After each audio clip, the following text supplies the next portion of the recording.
إن الله وملائكته يصلون على النبي يا أيها الذين آمنوا صلوا عليه وسلموا تسليما اللهم صل على سيدنا ومولانا محمد معدن الجود والكرم وآله وأصحابه الكرام وابنه الكريم وبارك وسلم صلاة دائمة سرمدا أبدا بحمد تعالی وبکرم مصطفیٰ صلی اللہ علیہ وسلم۔ آج کی شب میں قرآن عظیم کے 4 پارے مکمل ہو چکے ہیں۔ اللہ عز و جل بقیہ قرآن کو ہمیں صحیح تجوید کے ساتھ پڑھنے اور آپ سب کو سماعت کرنے کی توفیق عطا فرمائے۔ عزیزان گرامی، آج ہم نے سورہ آل عمران کی مکمل تلاوت کر لی اور پھر اس کے ساتھ ہی سورہ نساء کی بھی کچھ آیتیں تلاوت ہوئیں۔ سورہ بقرہ کے بعد بڑی سورتوں میں سورہ آل عمران ہے۔ آل عمران، اس کا کیا مطلب ہے؟ عمران کون ہے؟ یہ آل کون ہے؟ یہ حضرت عیسیٰ علیہ السلام کے نانا، ان کا نام عمران تھا، یعنی حضرت بی بی مریم کے والد۔ حضرت عیسیٰ علیہ السلام کی ماں ہے سیدہ بی بی مریم، حضرت مریم کے والد تھے عمران۔ ہوا یہ تھا کہ عمران اور ان کی بیوی حنہ، یہ دونوں لا ولد تھے، اولاد نہیں تھی کافی سالوں تک، یہاں تک کہ ان کا بڑھاپا آ گیا، ان کو اولاد نہیں تھی۔ کس کو؟ عمران اور حنہ کو۔ ایک دن حضرت حنہ نے اللہ تعالیٰ کی بارگاہ میں اپنے بڑھاپے کے زمانے میں یہ نذر کر لیا، منت کر لیا کہ اے اللہ، تو مجھے اگر بیٹا دے گا تو میں تیرے گھر بیت المقدس کے لیے وہ بیٹا وقف کر دوں گی۔ انی نذرت لک ما فی بطنی محررا فتقبل منی۔ یہ کون؟ عمران کی بیوی حضرت حنہ، حضرت عمران کی بیوی حنہ، انہوں نے نذر کیا، منت کیا۔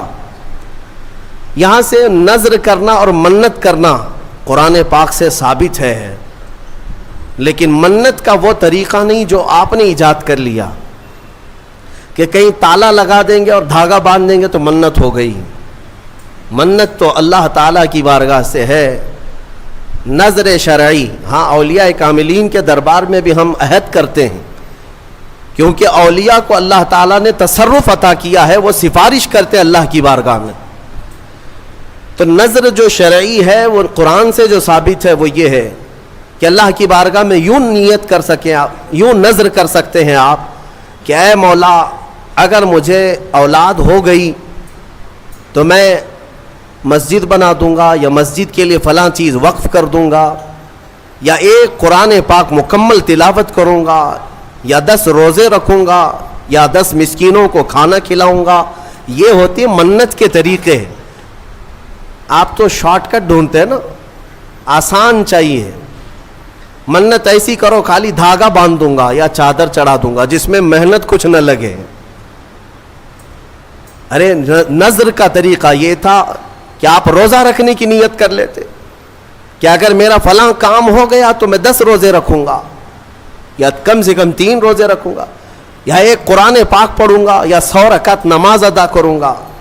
نذر کرنے کے طریقے۔ حضرت حنہ نے جو نذر کیا، منت کیا، وہ کیا کہ اے اللہ، اگر تو مجھے بیٹا دے گا تو میں وہ بیٹا بیت المقدس کے لیے وقف کر دوں گی۔ پہلی بات تو اولاد ہے نہیں، بڑھاپے میں جا کر اگر بیٹا ہو بھی گیا تو وہ تیری بارگاہ میں وقف کروں گی۔ یہ ہے نذر اور اللہ تعالیٰ سے محبت کا طریقہ۔ اور قرآن کہتا ہے کہ حضرت حنہ حاملہ ہو گئی، بچے کے آثار نظر آئے بڑھاپے کی عمر میں۔ فلما وضعتھا، پھر جب بچے کی ولادت ہوئی تو بیٹا نہیں ہوا، بیٹی ہوئی۔ انہوں نے نذر کیا کیا تھا؟ بیٹا ہوگا تو بیت المقدس میں وقف کروں گی، لیکن کیا ہوئی؟ بیٹی ہوئی۔ قالت رب انی وضعتها انثى، کہنے لگی اے اللہ، میں تو بیٹی کو جنم دے دی، میں نے تو بیٹی جن دیا۔ واللہ اعلم بما وضعت، اور اللہ فرماتا اللہ سب سے بہتر جانتا ہے کہ اس نے کیا جنم دیا، بیٹا ہے یا بیٹی.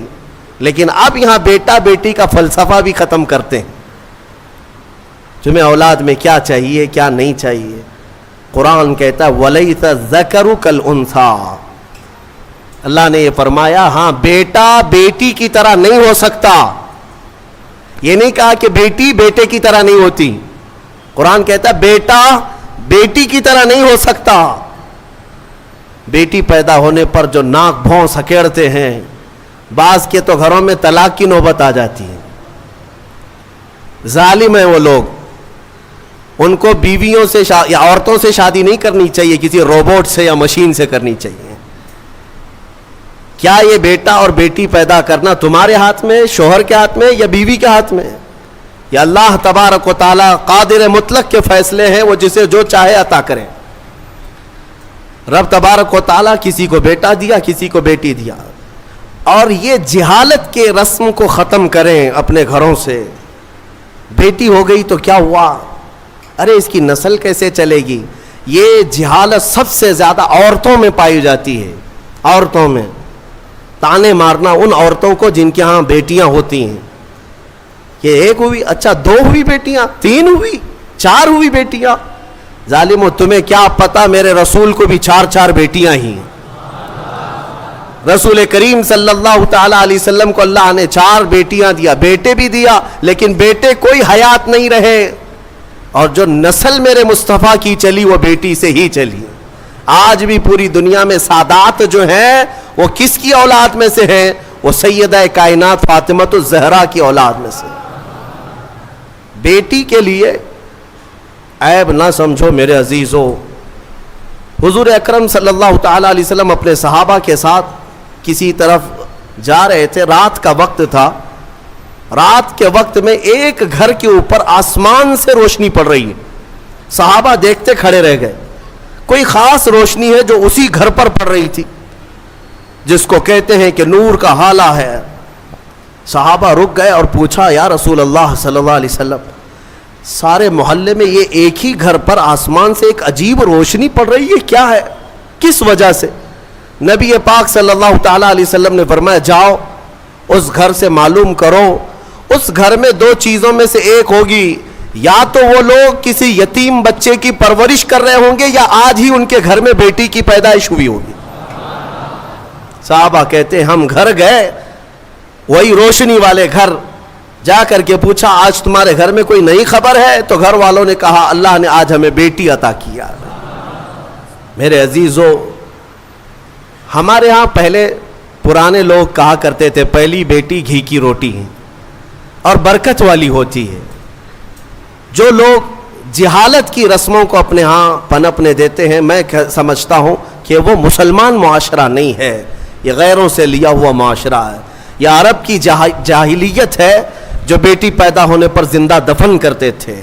میرے مصطفیٰ کریم صلی اللہ علیہ وسلم کی حدیث ہے کہ اللہ نے جس کو 2 بیٹیاں دی، آپ نے برسر اعلان یہ فرمایا اللہ نے جس کو 2 بیٹیاں دی اور اس نے پرورش کر کے اچھی اور اس کا نکاح کر دیا، حضور فرماتے میری شفاعت اس پر واجب ہے، میں اسے جنت میں لے جانے کی ضمانت دیتا ہوں.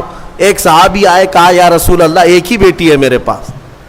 آپ نے 2 بیٹیاں جس کی ہے اس کے لیے فضیلت بیان کی، میرے پاس تو ایک ہی بیٹی ہے. حضور اکرم صلی اللہ علیہ وسلم نے فرمایا جا ایک بیٹی کی بھی پرورش کرے اس کے لیے بھی جنت ہے. تو یہ ہمارے مذہب میں ہماری شریعت میں بیٹا بیٹی کا یہ فلسفہ نہیں. اللہ تبارک و تعالیٰ کی طرف سے جو ملا وہ انعام ہے. تو اب میں بات جو عرض کر رہا ہوں آل عمران میں جو مسئلہ آیا ہے وہ حضرت حنہ کو کیا ہو گئی، بیٹی پیدا ہو گئی. وہ بیٹی کون؟ وہ حضرت مریم.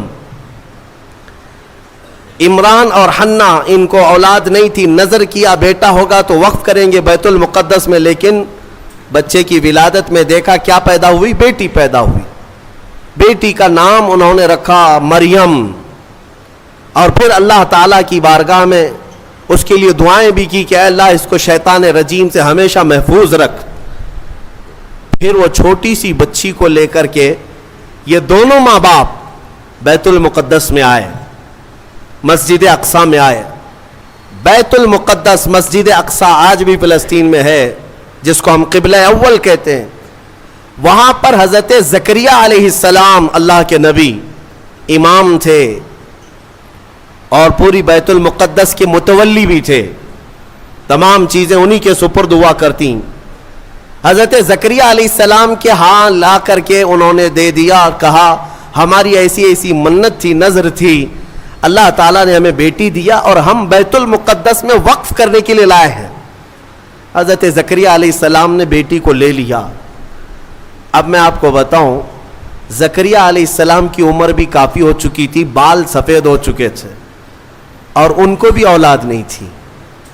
زکریا علیہ السلام کو بھی اولاد نہیں تھی, بڑھاپا ان کا بھی تھا. آپ نے بیٹی کو گود لے لیا اور بیت المقدس میں رکھ دیا, کہا کہ ٹھیک ہے جاؤ تمہاری منت پوری ہو گئی, میں اس کی پرورش کرتا ہوں. یہ حضرت بی بی مریم کی پرورش اللہ کے گھر میں ہو رہی ہے. ایک محراب خاص کر دیا گیا بی بی مریم کی تربیت کے لیے. ایک نماز پڑھنے کے جیسے محراب ہے, ایک محراب حضرت بی بی مریم کا مسجد اقصی میں خاص ہو گیا. میں کیوں محراب کا ذکر کر رہا ہوں, توجہ چاہتا ہوں. قرآن میں اس محراب کا ذکر آیا ہے, اس محراب کا ذکر آیا ہے. بی بی مریم کو اس محراب کے اندر رکھا گیا. وہ آج بھی بیت المقدس میں موجود ہے, محراب مریم, اس کو محراب مریم کہتے ہیں, آج بھی ہے. وہاں پرورش کے لیے رکھا گیا. ارے دودھ پیتی بچی, اور اس کے بعد جب بڑھنے لگی تو کئی دن تک آپ نے پرورش فرمائی, سال 2 سال تک. تو 2 سال کے قریب غالباً ان کی عمر تھی حضرت بی بی مریم کی. اب قرآن کہتا ہے کلما دخل علیہا زکریا المحراب وجد عندها رزقا. جب جب حضرت زکریا مریم کے محراب میں جاتے تو الگ الگ قسم کے پھل وہاں پر دیکھتے تھے. بے موسم کا پھل, آم کا سیزن نہیں, آم موجود ہے. انگور کا موسم نہیں, انگور موجود ہے.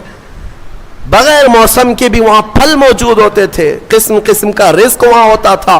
حضرت زکریا علیہ السلام حیران ہو کر پوچھتے ہیں قال یا مریم انا لکی ھذا, اے مریم یہ سب تیرے پاس کہاں سے آتا ہے؟ قالت, حضرت سیدہ مریم نے کہا ان اللہ یرزق من یشاء بغیر حساب. قالت هو من عند اللہ, وہ کہتی یہ سب اللہ کی طرف سے ہے, اللہ جسے چاہتا ہے بے حساب رزق دیتا. بات ہو گئی حضرت بی بی مریم کو. اب جو نکتہ مجھے بتانا ہے توجہ چاہتا ہوں. تفسیر سننے کا اسی میں لطف ہے کہ تفسیر سننے کے بعد آپ کا عقیدہ بھی مضبوط ہو جائے, ایمان میں اضافہ بھی ہو جائے, اور یہ پتا چلے کہ سنیو تم حق جماعت پر ہو. قرآن پاک کی تفسیر سننے کے بعد یہ یقین بھی تو تمہیں ہو جانا چاہیے. بی بی مریم کہتی ہے یہ اللہ کی طرف سے ہے, رزق آتا ہے.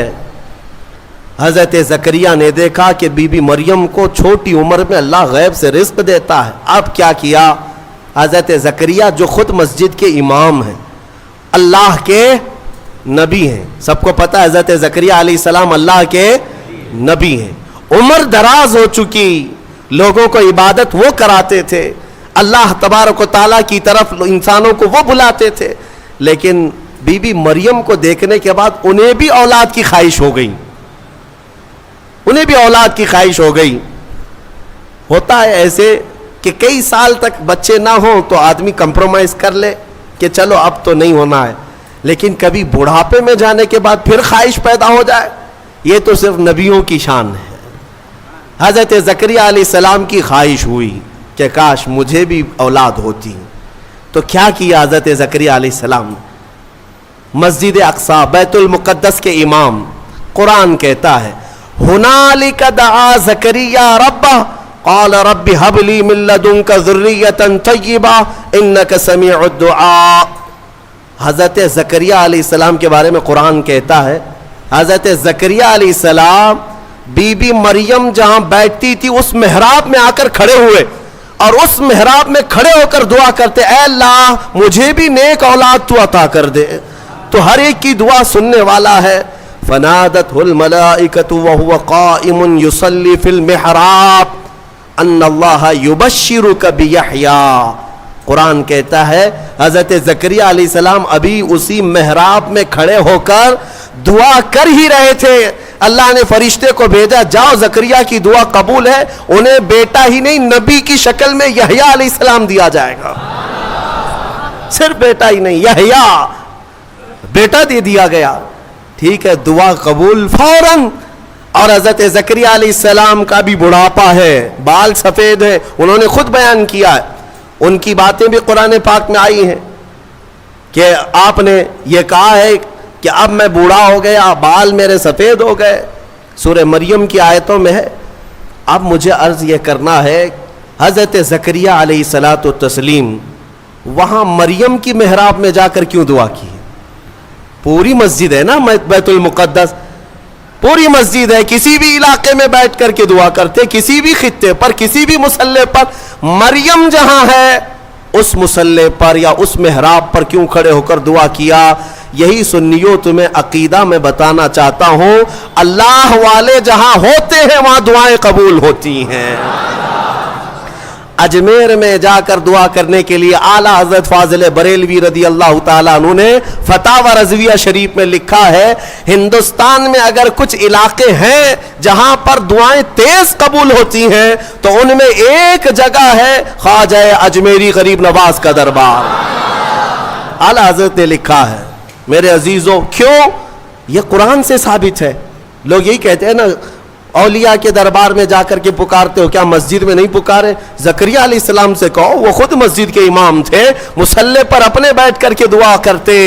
نہیں, نبی نے بھی یہ سکھایا کہ اللہ تبارک و تعالیٰ جسے پسند کرتا ہے اس جگہ کھڑے ہو کر دعا کرو گے تو اللہ دعا قبول فرماتا ہے. ہاں, اللہ تبارک و تعالیٰ کو یہ پسند ہے ہاں بے ان کے واسطے خدا کچھ عطا کرے. اب یہاں سے بریلی کے امام کہتے ہیں جو حضور پاک صلی اللہ تعالیٰ علیہ وسلم کے وسیلے کے منکر ہیں, ان سے بھی کہتا ہوں بے ان کے واسطے خدا کچھ عطا کرے. ہاشا, غلط, یہ ہوس بے بصر کی ہے. ہاں, تم خام خیالی میں ہو حضور کو چھوڑ کر کے تمہیں کچھ مل جائے. قرآن نے بھی تمہیں یہی کہا ہے, محبوبوں کے دربار میں کھڑے ہو کر دعا کرو گے تو اللہ وہ دعائیں قبول فرماتا ہے. میرے عزیزو, یہاں پر ایک اور بات میں عرض کرتا ہوں. ابھی یہ تفسیر آئی نہیں ہے لیکن وقت سے پہلے میں موضوع سے متعلق ہے اس لیے عرض کرتا ہوں. موضوع سے متعلق ہے اس لیے کہ حضرت موسیٰ علیہ الصلاۃ والتسلیم کا وہ واقعہ یاد کریں جب فرعون کا لشکر پیچھا کرنے لگا موسیٰ علیہ السلام کی جماعت کا. آپ مومنین کی جماعت کو لے کر چل پڑے, سامنے سمندر, پیچھے 100,000 کے قریب فرعون کا لشکر. کدھر جائیں؟ ادھر سمندر ہے, ادھر دشمنوں کا لشکر ہے. حضرت موسیٰ علیہ السلام کے ساتھ جو مومنین تھے ان کی آزمائش بھی تھی. ایسا موقع آ جائے, ایک طرف سمندر ہے, ایک طرف دشمن کی فوج, لیکن اللہ تعالیٰ جسے جہاں سے چاہے بچائے. رب تعالیٰ کا حکم ہوا کہ اے موسیٰ اس سمندر پر اپنا عصا مارو. آپ نے عصا لکڑی ماری تو 12 راستے خشک پیدا ہوئے. موسیٰ علیہ السلام کا جو قبیلہ تھا, یعنی آپ کی جو جماعت تھی مومنین کی, وہ 12 خاندانوں میں تھی, تو سب کے لیے ایک ایک راستہ سمندر میں بن گیا. سب اس راستے سے چلنے لگے. سمندر کے دوسرے کنارے وہ پہنچ گئے. فرعون نے دیکھا راستہ کھلا ہوا ہے, ہم بھی چلتے ہیں. فرعون موسیٰ علیہ السلام کے یہ کھلے ہوئے راستوں کے درمیان آ گیا. بیچ سمندر میں فرعون کی فوج پہنچی تھی, سمندر کو واپس ملا دیا گیا. فغشیہم من الیم ما غشیہم, قرآن کہتا ہم نے ڈھانک دیا سمندر کو جیسے ڈھانکنا ہے, تو غرق ہو گئے ہمیشہ کے لیے. فرعون ختم ہو گیا, برباد ہوا. موسیٰ علیہ السلام اپنے ایمان والوں کو لے کر دوسرے کنارے پر آئے. جو بات عرض کرنا ہے اس کے لیے مجھے تھوڑی تفصیل بتانی پڑ رہی ہے, پورا ذہن میں آ جائے آپ کے. دوسرے کنارے آئے, موسیٰ علیہ السلام نے شکرانہ ادا کیا, یہ عاشورہ کا دن تھا. پھر آپ کوہ طور پر چلے گئے موسیٰ علیہ السلام, جب آپ پر تورات نازل ہو رہی تھی. حضرت موسیٰ علیہ السلام 40 دن کے لیے گئے تو ہوا کیا, ان کی قوم میں سامری نام کا ایک شخص تھا جو موسیٰ علیہ السلام کے خاندان کا تھا. اس نے کیا کیا, سارے لوگوں کے پاس جو جو سونا چاندی تھا سب اکٹھا کیا, اس کو پگھلایا, میلٹ کیا, اور اس سے ایک بچڑا بنایا, گائے کا بچڑا بنایا. اور اس کے بعد اس کی کلا کیا تھی یہی بتانا مجھے ہے. اس بچڑے کو بولنے کے قابل بنا دیا. میاں سونا اور چاندی کا وہ بچڑا بولتا تھا. اندازہ کرو, یہ سیل اور بیٹری کا زمانہ نہیں ہے کہ آج کے کھلونے جیسے بولتے ہیں, آپ کو تعجب نہیں ہوگا. لیکن وہ 3000 سال پہلے اگر بچڑا بولتا ہو بغیر سیل کے, بغیر بیٹری کے, اور کوئی نہ ٹیپ ریکارڈ, اس کے اندر کوئی چیز نہیں, لیکن بولتا تھا, تو قوم گمراہ ہو گئی. اور سامری سب کو کیا کہتا تھا کہ موسیٰ کا جو خدا ہے نا, جسے وہ ملنے گئے, وہ خدا یہی ہے, یہی بچڑا ہے. یہ بچڑے کی پوجا وہیں سے شروع ہوئی تھی. اور جو گمراہ ہوئے وہ عبادت میں لگ گئے, اور ایسی عبادت, اسی کے پاس اعتکاف, اسی سے نظر, منتیں, سب بچڑے کے پیچھے لگ گئے کہ تو ہی ہمارا سب کچھ ہے, ہمارا فلاں کر دے, ہمارا فلاں کر دے. بچڑا بولتا بھی تھا. یہ تعجب کی بات ہے نا, حیرت کی بات ہے. میرے عزیزوں, اس سے بڑے حیرت کی چیزیں بھی آ جائیں, تمہارا ایمان مضبوط ہونا چاہیے. آج کے زمانے میں کہتا ہوں, اگر کوئی جھاڑ, اگر کوئی درخت بولنے بھی لگ جائے اور تمہیں اپنی طرف بلائے کہ میرے اندر خدا چھپا ہے, آ جاؤ, اے ایمان والو, تمہارا ایمان مضبوط ہونا چاہیے. اور ہرگز اس طرح کی حرکتوں پر یقین نہ کرو, بلکہ یہی تسلیم کرو, پوری دنیا بھی عجوبے دکھائے, میں یہ تسلیم نہیں کر سکتا, میرا خدا تو اللہ ہی ہے. اللہ الصمد, وہ بے نیاز ہے, وہ ہماری آنکھوں میں نظر نہ آئے گا. ہم دنیا میں اس طرح بہت سارے لوگ ابھی گمراہ کرنے والے لوگ آئے ہیں, سامری کی طرح ابھی بھی بہت سارے ہیں.